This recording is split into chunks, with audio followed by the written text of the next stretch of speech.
Exercise number 1, question number 1. That is, answer the following.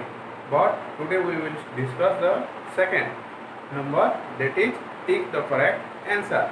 Okay, let's start. Okay, first number is, said that, what is first number? Which is not a natural ecosystem. Let's start. Number 2. Question A, which is not a natural ecosystem, which is not a natural ecosystem. इसमें बोला गया है कि which is not a natural ecosystem, natural ecosystem के अंदर कौन सा चीज यहाँ पे नहीं है। तो यहाँ पे ऑप्शन बहुत सारा दिया है, डिजर्ट दिया है, एक्वेरियम दिया है, फॉरेस्ट दिया है। नेचुरल सिस्टम में तुम्हारा एक्वेरियम भी आएगा, हो गया, सॉरी डिजर्ट आएगा, हो गया, विच is not an natural ecosystem.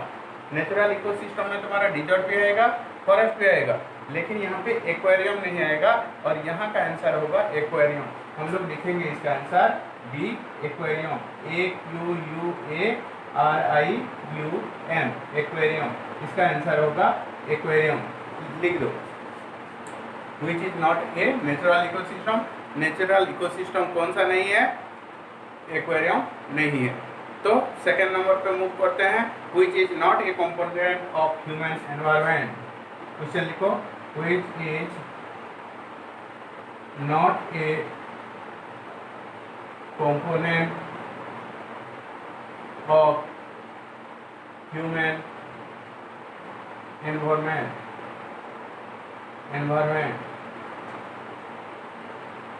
human environment, which is not a component of human environment। Human environment जो है उसका कौन एक कंपोनेंट नहीं है। हम लोग कंपोनेंट ऑलरेडी पढ़ चुके हैं। तो यहाँ पे ह्यूमन एनवायरनमेंट का कंपोनेंट कौन कौन सा नहीं है ये हम लोग देखेंगे। पहला ऑप्शन दिया है लैंड, उसके बाद रिलीजन, उसके बाद कम्युनिटी। तो यहाँ पे जो रिलीजन है और कम्युनिटी है वो ह्यूमन एनवायरनमेंट के अंदर आते हैं। तो यहाँ पे डायरेक्टली तुम्हारा आंसर होगा ए, लैंड। ए होगा ए लैंडी, लैंड। ओके, उसके बाद सी नंबर पे चलो। लैंड मतलब जहाँ पे हम लोग रहते हैं वो नेचुरल एनवायरनमेंट के, ह्यूमन एनवायरनमेंट के अंदर नहीं आता है और नेचुरल एनवायरनमेंट के अंदर वो आएगा। ठीक है, तो उसके बाद सी नंबर पे देखते हैं। सी नंबर क्या बोला है? विच is a human made environment. Next question is that which is a human made environment. Which is a human made environment. Human made environment कौन सा है? यहाँ पे पूछा गया है कि ह्यूमन मेड एनवायरनमेंट, ह्यूमन जो एनवायरनमेंट को बनाता है उसके अंदर कौन कौन सा यहाँ पे चीज है उसका नाम लिखो बोल रहा है। एक दिया है ऑप्शन माउंटेन, माउंटेन का मतलब है पर्वत, और ये नेचुरल एनवायरनमेंट के अंदर आएगा नहीं होगा। सी भी नेचुरल एनवायरनमेंट के अंदर आएगा, तो इसका आंसर आएगा C number, ROD, road. Road human construction करता है, इसीलिए ये ह्यूमन मेड एनवायरनमेंट के अंदर आएगा। हो गया। Next, which is a threat to environment. Which is a threat to environment. Environment के लिए कौन सा एक बड़ा मुसीबत है? इसका क्वेश्चन यही पूछा है। विच इज ए थ्रेट। थ्रेट मतलब प्रॉब्लम्स टू एनवायरनमेंट। थ्रेट मतलब डरना, कौन सा एक मुसीबत। थ्रेट का मतलब मुसीबत, कौन सा एक मुसीबत है जो कि एनवायरनमेंट को डिग्रेड करता है। हो गया। यहाँ का आंसर दिया है ग्रोइंग प्लांट, ये तो एनवायरनमेंट के लिए अच्छा है, ग्रोइंग प्लांट। दूसरा वाला है ग्रोइंग क्रॉप्स, क्रॉप्स भी अच्छा होता है एनवायरनमेंट के लिए। तो इसका आंसर बी होगा ग्रोइंग पॉपुलेशन। जितना ज़्यादा पॉपुलेशन होगा उतना हम लोग क्या करेंगे, ऑक्सीजन का अभाव होगा, उतना हमारा पोल्यूशन होगा एनवायरनमेंट में। तो पॉपुलेशन जो है ये तुम्हारा होगा एनवायरनमेंट का एक कॉज, थ्रेट होगा। ये क्या होगा, थ्रेट होगा। तो इसका आंसर क्या होगा, ग्रोइंग पॉपुलेशन, सॉरी मैं पहले से ही पॉपुलेशन लिख दिया, ग्रोइंग पॉपुलेशन। इसका आंसर होगा growing population, growing population, growing population. ठीक है, लिखो ग्रोइंग पॉपुलेशन। पहला इसको देख लो और एक बार लिख दो। हो गया, लिखते जाओ ग्रोइंग पॉपुलेशन। हो गया, ठीक है, हो गया कंप्लीट। नेक्स्ट में जाएंगे। ठीक है, क्वेश्चन नंबर 3 में जाते हैं। ये घर में एक एक बार तुम लोग आराम से करना, कोई टेंशन नहीं लेना है। ये बहुत इजी वाला चीजें हैं, ये सब एग्जाम में मैं गिराता हूँ और गिराऊंगा, इसलिए अच्छे से याद करो जो भी करना है। हो गया, ये छोटे छोटे क्वेश्चन आंसर है, इसको अगर ध्यान से पढ़ोगे तो इजी होगा तुमको चैप्टर। नंबर 3 है match the following. Number 3, match the following, match the following, match the following. इसका डायरेक्टली बोला गया है match the following, column A column B. मैं तो ऐसा करता हूँ, सीधा सीधा आंसर लिखना, कभी भी ऐसे ऐसे करके नहीं मानना। इससे मानने से क्या होता है, आंसर कहाँ पे क्या लिखे हो कुछ पता नहीं चलता है। तो हरदम एक कॉलम को उतार देना। क्या क्या बोला है, तो एक कॉलम को हरदम उतार देना, जो भी बोला होगा। हो गया, ठीक है, हम लोग उतार देते हैं। ए बी सी डी। ए में दिया है ए बी सी डी। ए में दिया है बायोस्फीयर, बायोस्फीयर, उसके बाद एटमॉस्फेयर, बायोस्फीयर, एटमॉस्फेयर। हो गया, बायोस्फीयर, एटमॉस्फेयर। उसके बाद hydrosphere, hydrosphere, biosphere, atmosphere, hydrosphere. और उसके बाद दिया है एनवायरनमेंट, उसके बाद दिया है एनवायरनमेंट, एनवायरनमेंट। ये बहुत इजी टेक्निक है, ये सब करोगे तो बहुत इजी तुम लोग कर पाओगे। हो गया, दूसरे तरफ फिर वैसा करना, इसको सीधा एरो मार मार देना है। हो गया, एरो मार मार देके यहाँ पे उसका आंसर हम लोग 1 बाय 1 लिखेंगे। पहला वाला है बायोस्फीयर। दूसरी तरफ कौन कौन सा आंसर दिया है, दूसरी तरफ तुम्हारे बुक में देखो, blanket of air which is surrounded the अर्थ दिया है। उसके बाद डोमेन ऑफ वाटर दिया है, आवर सराउंडिंग दिया है, और narrow zone where water and land water and air each interact दिया है। तो पहला बायोस्फीयर का क्या लिखोगे, आंसर आएगा D, narrow zone, NARROW, narrow zone where land air and water interact, and water interact, water interact. तो बायोस्फीयर का मतलब क्या हुआ, narrow zone where land water and air interact. जहाँ पे ये तीनों इंटरैक्ट होते हैं उसको हम लोग बोलते हैं बायोस्फीयर। तो एटमॉस्फेयर क्या है, थिन लेयर ऑफ एयर होगा। क्या दिया है आंसर यहाँ पे, blanket of air with surrounding the earth. यहाँ पे तुम लोग लिखो इसका answer, thin layer of air. हो गया, thin layer of air which surrounded अर्थ,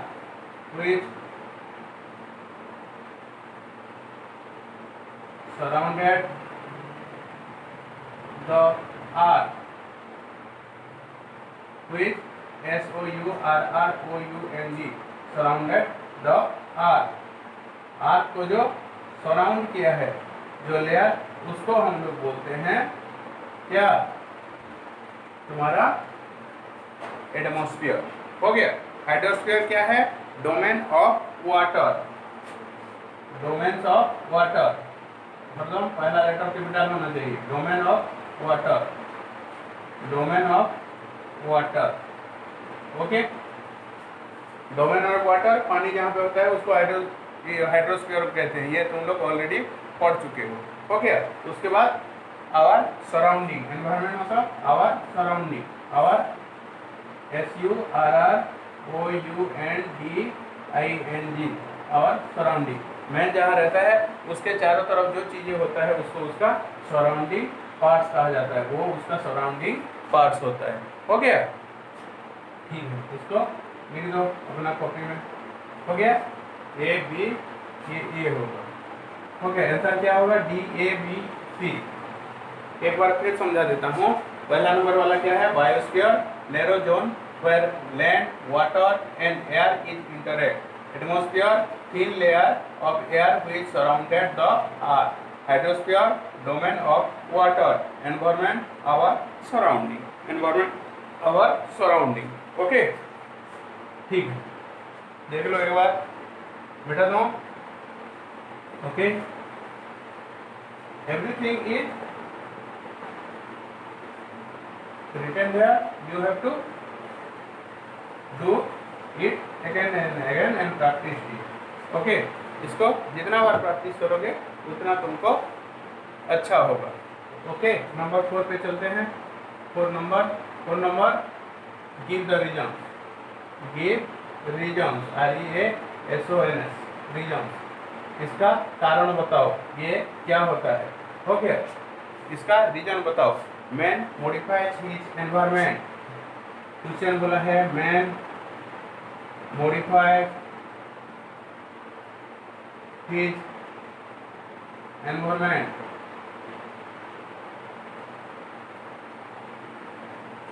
हो गया? आंसर क्या होगा? ये क्वेश्चन जैसा है बिल्कुल सेम टू सेम इसको पूरा उतार देना है तुमको। जैसा दिया है क्वेश्चन उसी हिसाब से तुमको इसको उतार देना है, जैसा दिया होगा। जो भी क्वेश्चन दिया है गिव रीजन बोला है तो वो उतार देना, लास्ट में बिकॉज कर देना। हो गया? हो गया? लास्ट में बिकॉज करना, यहाँ पे भी करेंगे। बिकॉज ही फुलफिल, देखो आंसर मैं बोल देता हूँ। He fulfil his requirement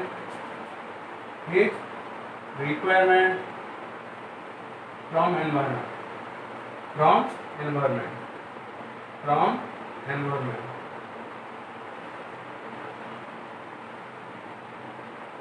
okay, man modifies his environment. क्यों मॉडिफाई करता है मैन अपना एनवायरमेंट को? Because he fulfil his requirement from the environment. उसका जो रिक्वायरमेंट होता है, बेसिक चीजें जो चाहिए, मान लो कोई आयरन चाहिए तो आयरन और ला के उसको फैक्ट्री में डाल के फिर आयरन बनाया जाता है, ये होता है उसका बेसिक रिक्वायरमेंट। तो वो बेसिक रिक्वायरमेंट जो है उसको वो फुलफिल करता है कैसे? अपना जो टेक्निक स्किल है उसी के हिसाब से। पानी लाना है तो एक बोतल बना दिया, ये हो गया उसका मॉडिफाइड हिज एनवायरमेंट। हो गया?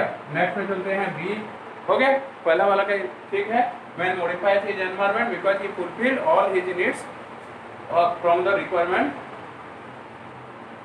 Of his environment. उसका जो रिक्वायरमेंट है एनवायरमेंट में से वो निकाल के अपना हिसाब से वो मॉडिफाइड करता है।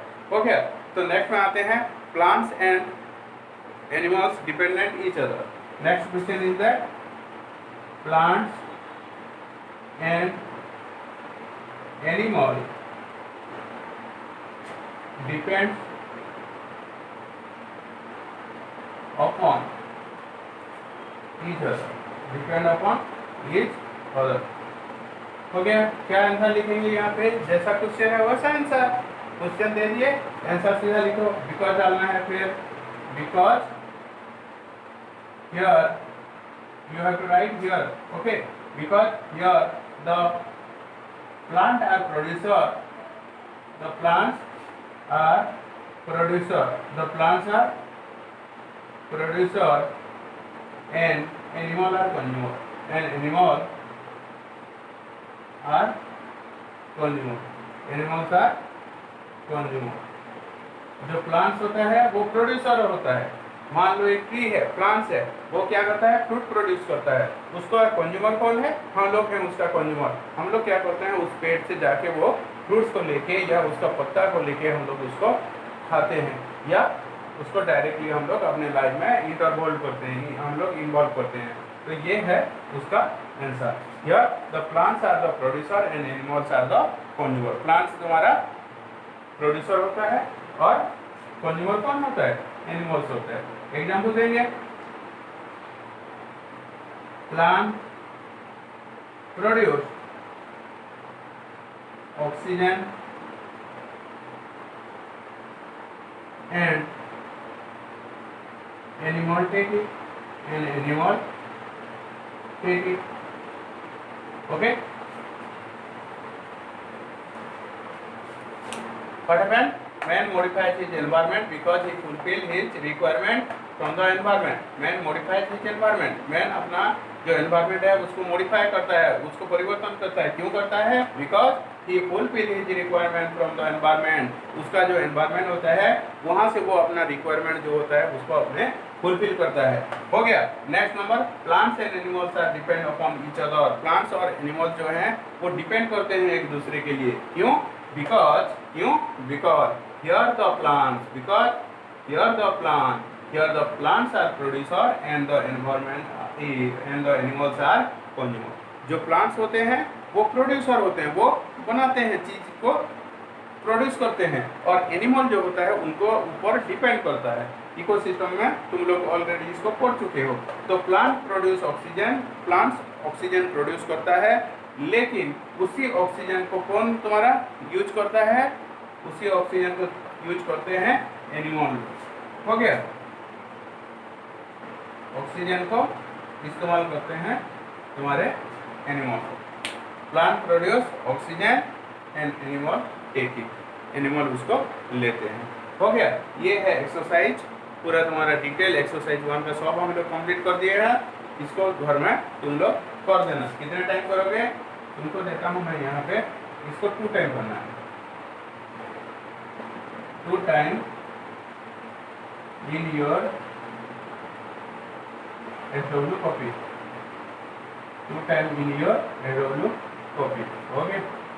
Homework is that 2 time. उसको 2 टाइम करना है. कितना टाइम? 2 टाइम. नंबर 1 से नंबर 4 तक एक बार करना आज, फिर शाम को और एक बार. अभी एक बार कर दो.